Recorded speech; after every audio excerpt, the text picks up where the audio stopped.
My phone started to vibrate, and it turned out my daughter, who had arrived home early, was calling me. Mom, where are you? Her voice was unnaturally quiet, so I responded quietly as well. I'm at the funeral of the head chairman of our neighborhood, honey. Is something the matter? There's a woman inside our house, a total stranger. I froze with fear. It could be a burglar, honey. Just hide in the best place you can find and don't move. Your room's probably best. Lock the door. Oh, we gotta call the police, and more importantly, your father. I was clearly in a state of panic. Even I could tell, and my daughter told me something else with that same quiet voice. Mom, listen. Dad's in the house too. They both just came out of the shower. What? My name is Taryn, and I'm 45 years old. I work at City Hall for the local government. My husband, Brandon, who is 5 years younger, works at an apparel-affiliated company. Basically, he works in fashion. We have 2 children, an older son and a younger daughter. Our son, Zachary, lives in another part of the country in his university's dorm, studying microbiology. Our daughter, Vanessa, is in her 2nd year of high school, and if you asked me if she was more passionate about studying or her club activities, I'd have to answer the latter. How did I meet my husband?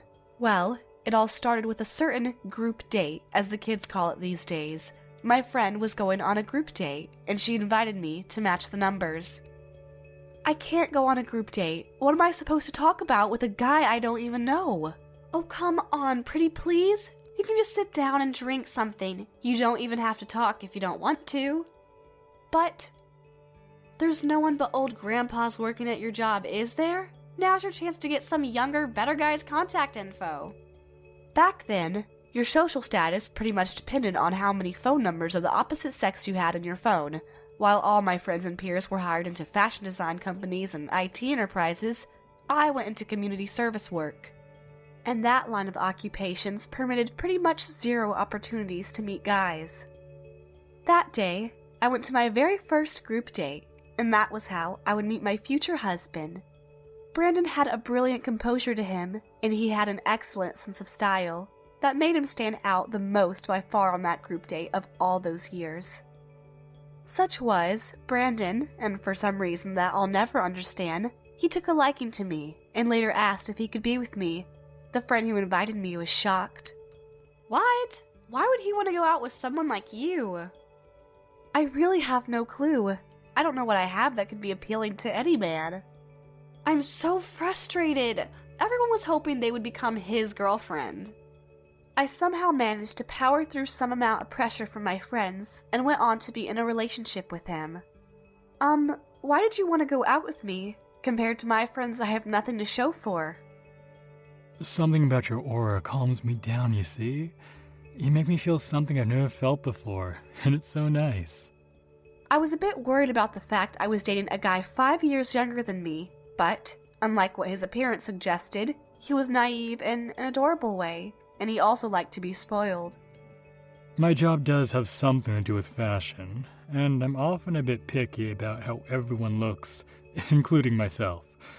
I often get burnt out because of this, and when I feel exhausted, being around you just calms me down very much. I guess I can understand. I don't understand much of anything about fashion after all. That's not quite it. My parents work in the livestock industry, and I didn't want to inherit their job, so I found this line of work as a means of running away. Sometimes my ambition makes me so exhausted. This business can be rewarding, but it's also pretty hard. Coming to you and your kindness and that aura makes me want to be with you. I'm so glad you put it that way, because now I know I can be myself with you. After 22 months, he proposed marriage to me, and we tied the knot soon thereafter. For better or for worse, our married life together was nothing but smooth sailing, and it was wonderful. We were blessed with 2 beautiful children, and I knew I couldn't be any happier than this. Raising my children was hard, but my job provided me with 3 years of childcare leave, and even after I went back to work, I was quickly able to put them into a licensed nursery school. All things considered, I think I was pretty lucky with childcare.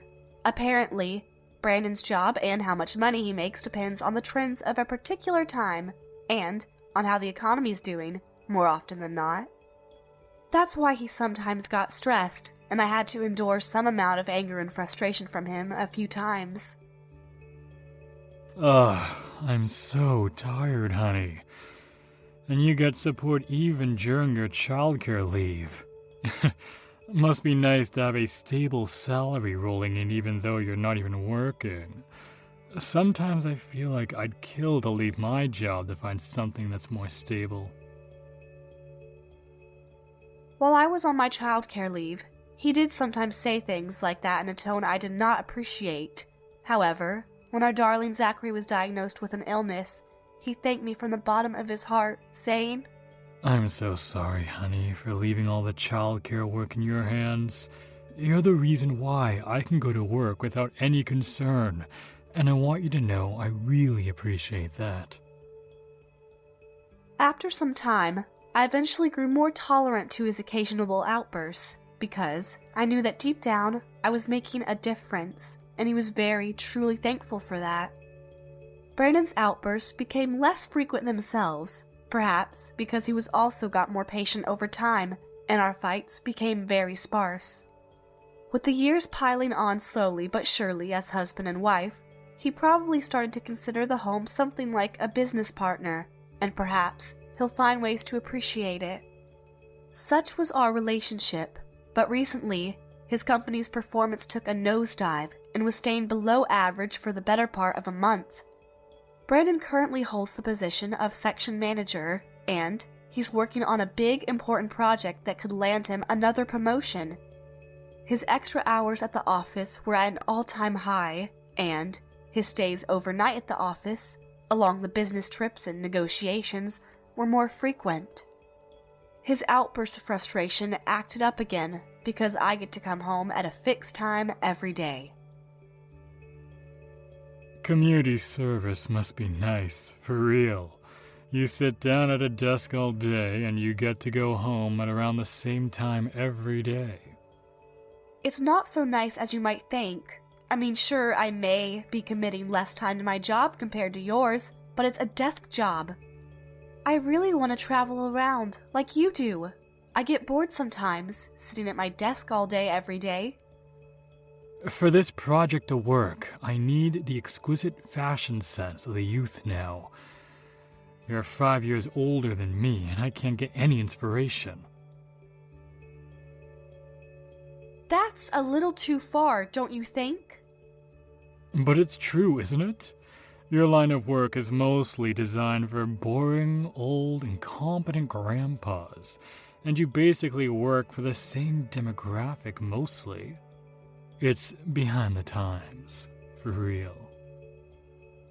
Up until then, the things we would argue over would be something small and easily fixable, but nowadays, his complaining seemed to sound more and more like he didn't approve of me as a human being, and the things he said hurt me a lot more often.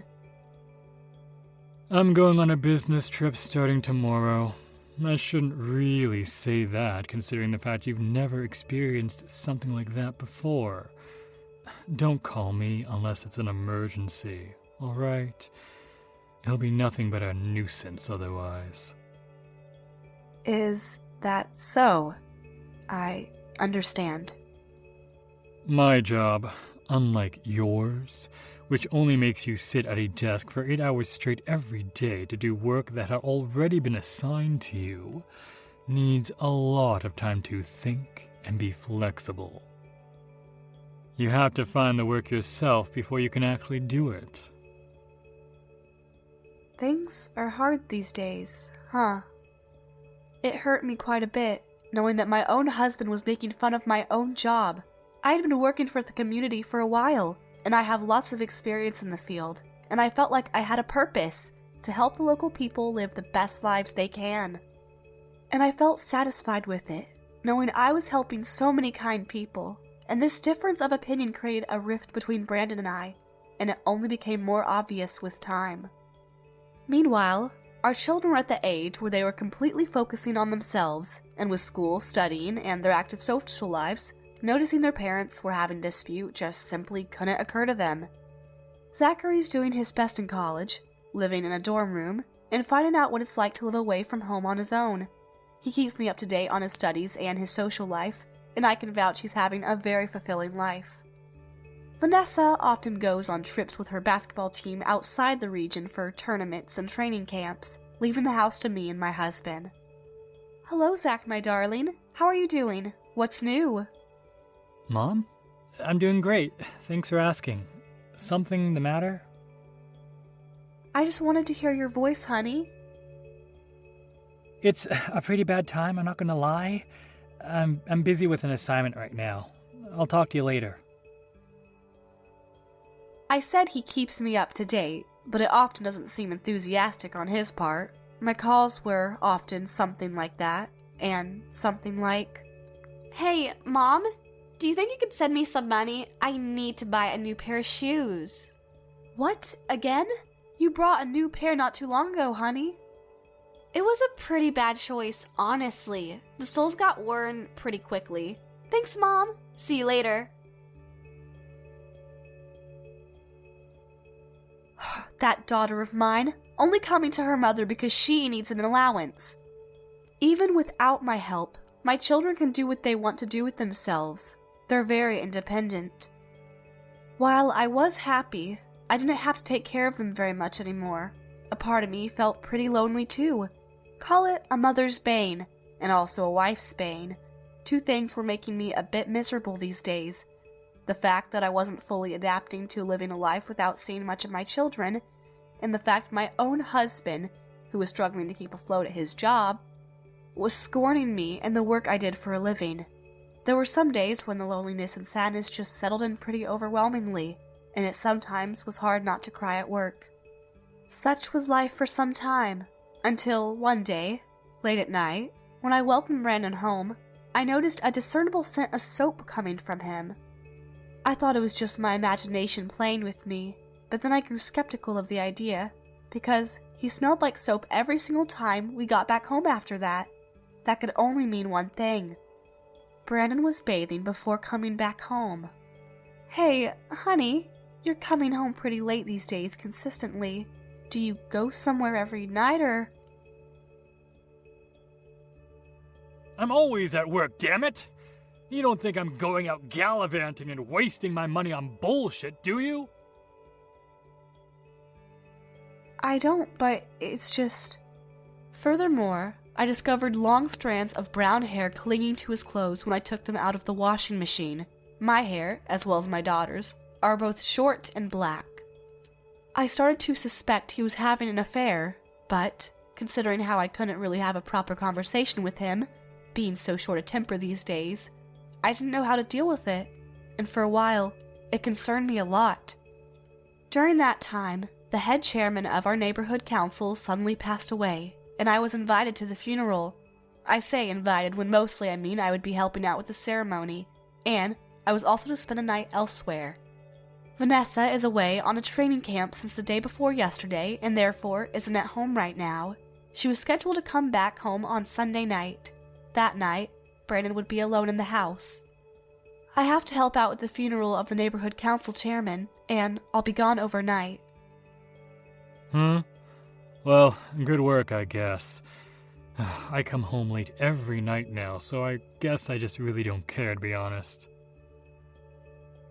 The neighborhood council chairman was an old man, and his wife had left this world a few years prior. He was always compassionate towards elderly folk and to people who were struggling with their day-to-day lives. And his contributions to the social welfare of the neighborhood is something worthy of respect. He didn't have family, nor did he have many friends that outlived him, so we took it upon ourselves at City Hall to work together and give him the nice traditional funeral he deserved. The memorial service took place on Friday night, and everything went smoothly. Afterwards, I arranged for the incense that smoked next to where his head lay rest until morning, and also went on to help preparing for the cremation and the burial. Later on that night, my phone started to vibrate, and I found my daughter calling. It turned out that one of the coaches on our trip contracted a pretty contagious infection, and the camp was canceled. The players were all dropped off at their homes by the other coaches, and she had arrived home much earlier than what we expected. So that's what happened, and now I have nothing to do at home. Are you staying somewhere else overnight this time? Yes, I am, honey. How do you feel? Do you feel sick? I don't think so, Mom. I feel fine. Then you could study. My head hurts, and I think my throat hurts too. I feel so tired I could sleep for years without waking up. I'm going to bed now. Why am I not surprised? Close the front door, okay? Your father might not come home tonight either. I will. Good night, Mom. Good night, honey. I was worried about leaving my daughter alone in the house overnight, but she was old enough and independent enough to take care of herself, and it wouldn't be helped in my case. I went on to finish up the preparations, made my way to my hotel room, showered, watched a bit of TV, and went to sleep.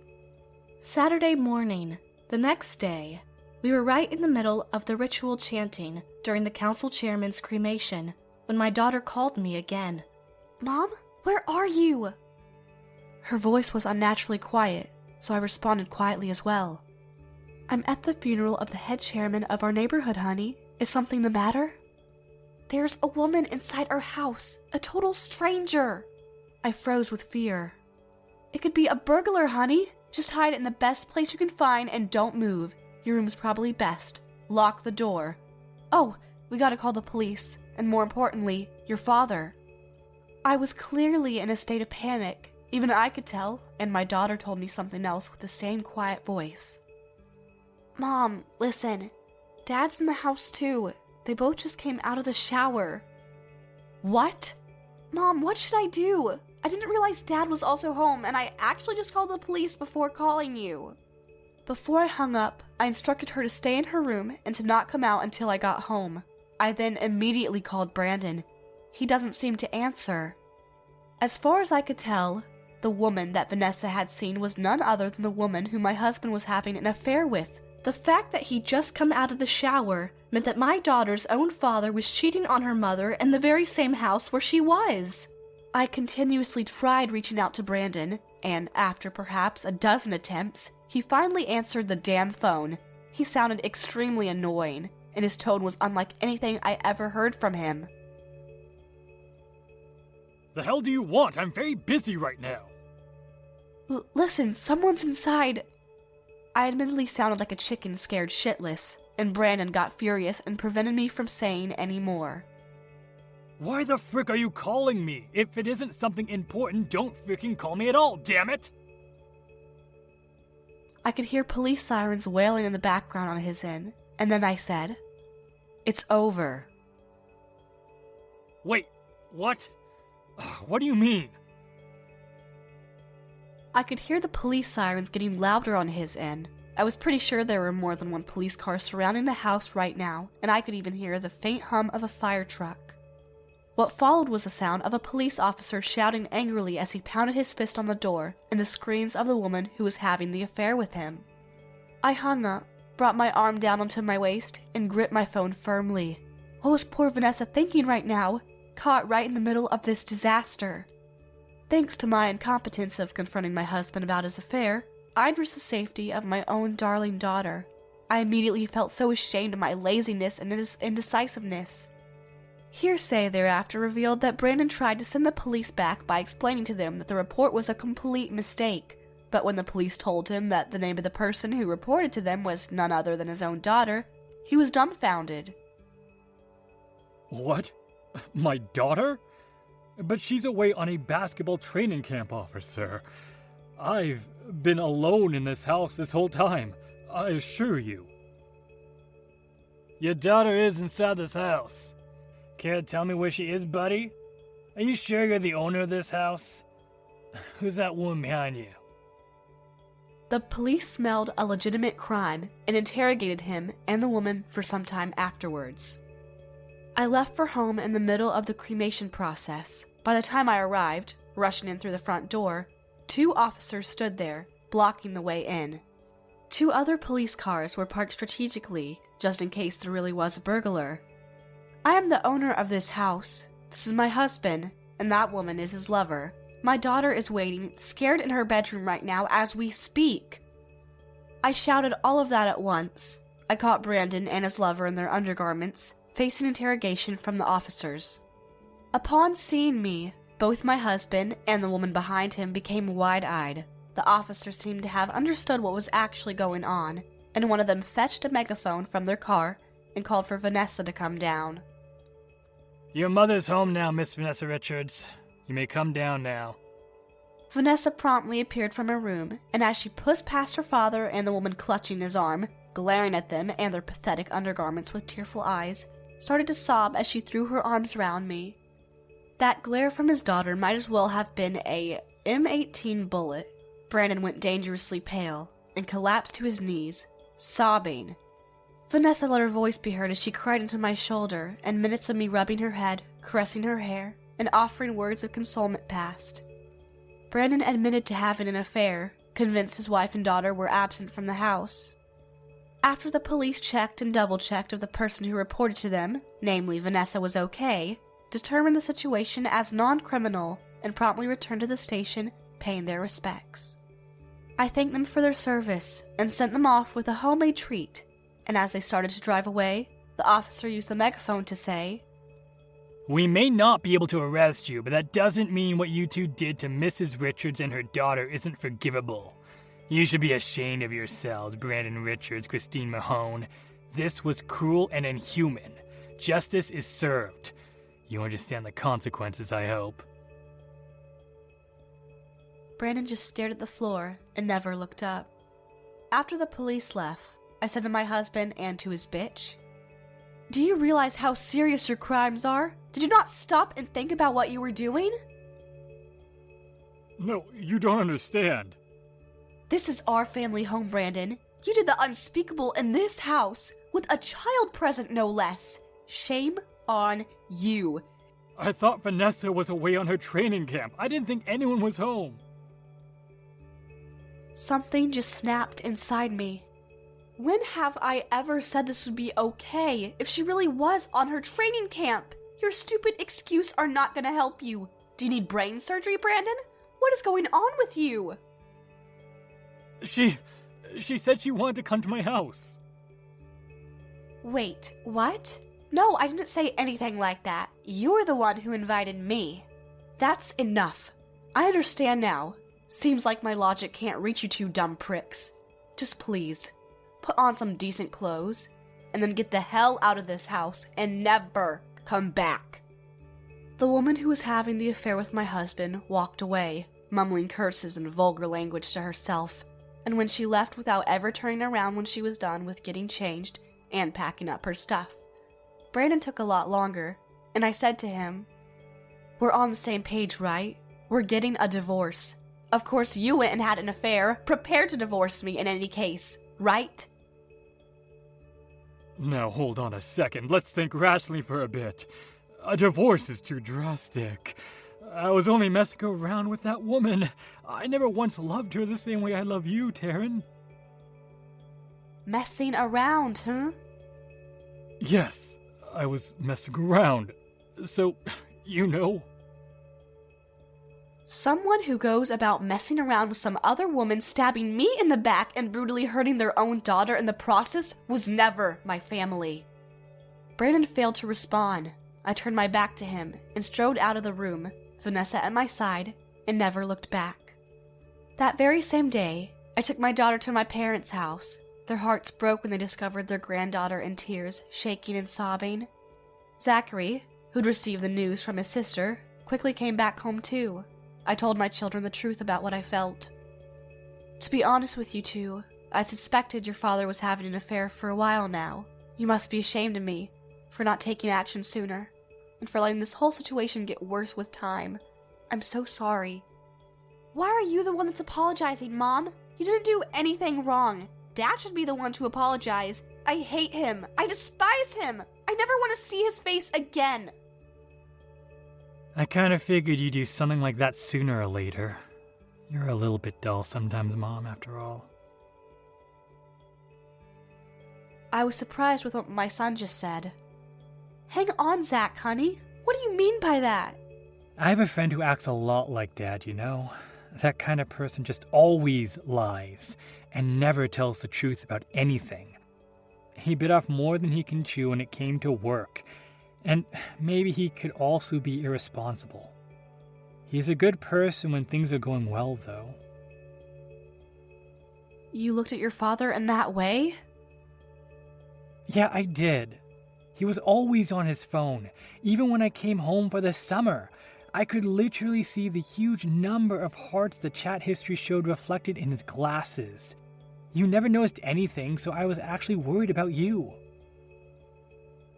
Ugh! He just gets more despicable with every passing minute. My children graciously accepted my proposal of divorcing their father. The woman whom Brandon was having an affair with was a model he'd met at a fashion event with his company was organizing. I say she's a model, but she's in her mid-30s, and the prospect of retiring had started alluding to her fairly recently. And in a panic, she approached a married man who could potentially support her after retirement. Perhaps Brandon thought he'd gotten younger by 10 years because a young, attractive model was actively seducing him. He just went along with what she had to offer. At this point, I really didn't want to know the reason why my husband cheated on me, and I never wanted to talk to him ever again, so I let the divorce process be preceded by my lawyer. The procedure went smoothly, and we were officially divorced before long. I showed no mercy when demanding compensation from the two traitors, especially against my ex-husband, who I made sure received a huge demand to compensate for his daughter's broken heart. After the legalities, I never moved back into my place and instead moved to a large apartment near my workplace. While it was indeed a house that packed so many fond memories of us as a big, happy family, the fact that it was also where a heinous crime took place made my love for it disappear completely. My daughter even went on to say, "I'm not going back to that wretched house." A pretty sure sign for trauma if you ask me. The woman, Christy McMahon, faced loads of criticism after her affair with a married fashion designer went public through a means of no one shall dare confess, and, as her reputation turned darker with every passing day, her offers for jobs quickly dried up thereafter. Right now, I hear she works in the adult industry, with another part-time cleaning job that pays the compensation she owes me. As for Brandon, the news of his affair with someone affiliated with the company spread like wildfire, and he was removed from the project manager and was stripped him of any opportunity turned to another promotion. He visited his parents, crying, begging for his folks to help him pay with the compensation. His parents did accept his request, on one condition. He was to leave his current job and come back home to work on their livestock farm. More than that, he was to inherit it, and under no circumstances would he ever try to run away again. My in-laws formally and graciously apologized to me for what their son had done. We're so sorry for what our stupid son has done. We hope you can forgive us. Oh please, Mr. Richards, you did nothing wrong. Brandon and I may be divorced, and he may not be their father anymore. Zachary and Vanessa are still your beloved grandchildren, and they always will be. I do hope they can go on to have a nice time with you as always. Thank you. Thank you, Taryn. Thank you so much. Brandon started working out on their farm as a new underdog, working physical labor and most of the dirty jobs, while facing orders and sometimes some harsh words from hired helpers younger than him. This is what my son told me. Zach likes his father's home, and he sometimes drops in for a visit every now and then. Vanessa doesn't seem to be eager to go there just yet, though. He was covered head to toe in manure as he worked, but compared to what he was back when he was still your husband, I honestly prefer him like this. You really are a strange little duckling, aren't you? But thanks all the same, honey. Grandma and Grandpa must have been pretty excited to see you, huh? I don't care what happens to him. He was my ex-husband, but the fact remains, he is still his children's father. Our daughter still adamantly refused to even talk about him, but our son thought it was a good idea to still be somewhat connected to him in this way.